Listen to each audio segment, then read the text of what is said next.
Hi there. So if you've been following me, you know that I started making pom-poms recently. I was very excited to start making pom-poms because I want to do them for Christmas. But I thought I would make a video that shows you how to work the pom-pom maker because the instructions were not very clear.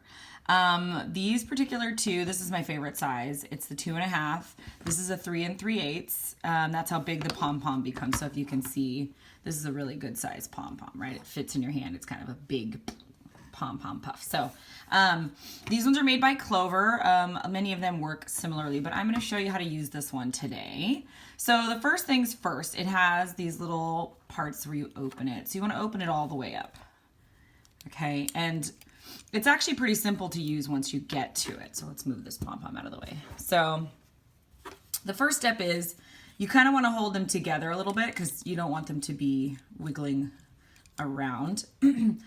But you're going to take the end of your yarn, and I would recommend, you know, just a regular kind of simple yarn. You don't want to use something crazy like a boucle or something because they get fuzzy and they don't have as clean of a look of a pom-pom. You could try it, see what happens, but I like these because they keep their shape. So you hold it on the bottom, so that's where I hold it. I kind of just stick my thumb over it and then do a couple winds where you wind over that piece so it doesn't move. And that's it. And then now you wind back and forth. So what I do is I kind of start at one end and I go around, and you just keep going back and forth to fill it up. The biggest thing you want to remember is when you're winding, you want to make sure you don't catch the bottom. So what I mean is if you wind down here, you don't want any string here. It has to be above the feet because when you go to cut it, then it'll stay together. So let's do a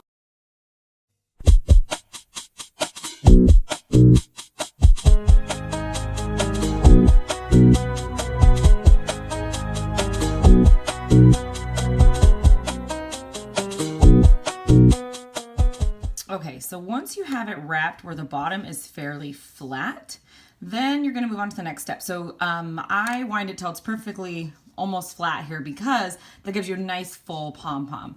So you've got your string here. Don't cut it off yet. We're going to close this side. Okay, and then you're going to use this one to just start winding the next one. And so I just kind of pop it under the foot and then do the same steps on this side. Basically kind of hold it together. I give it kind of a once loose wrap to kind of hold them, oops, hit the camera, hold them together, and then you just go and you wrap.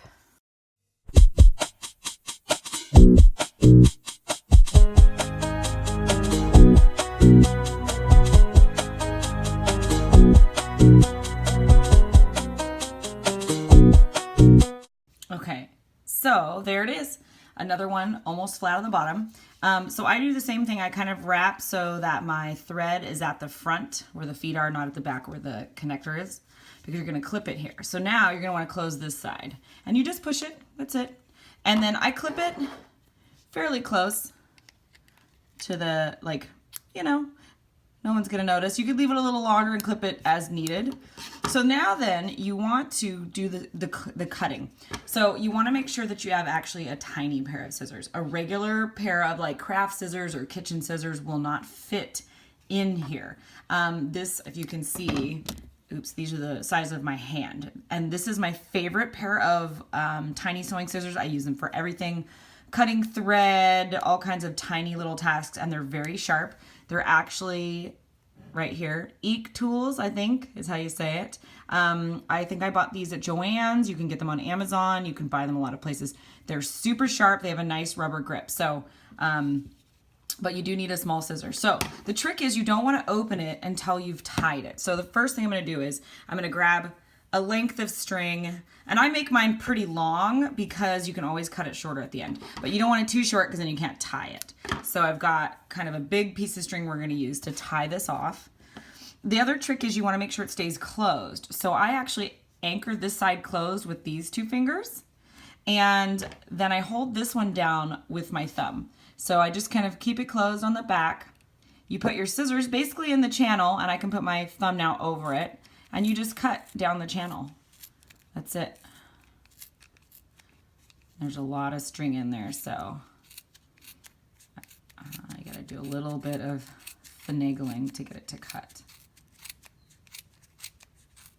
And so you wanna make sure you cut all the strings. So that one string that we, put through, cut that one too.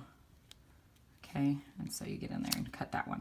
Then you flip it over and do the same thing. So you wanna make sure all the threads are cut, right? Nice and clean, okay? And so then I just keep this anchored because now it's gonna try to pop open because the tension from releasing the thread. And so same thing, just put your thumb in there, give it a cut down the channel. Sometimes I have to back my scissors up and re-angle them downward or like towards the circle because I realize I'm catching a thread underneath. But you just, cut and cut and cut and cut. Okay, so now both sides are cut. Keep it closed because like I said, it's gonna try to pop open. I usually just set it down. Then all you're gonna do is you're gonna pop this thread through that center piece. So see how there's a little piece here? So I just line it up and then put it through both ends. I flip it over and then I just tie it.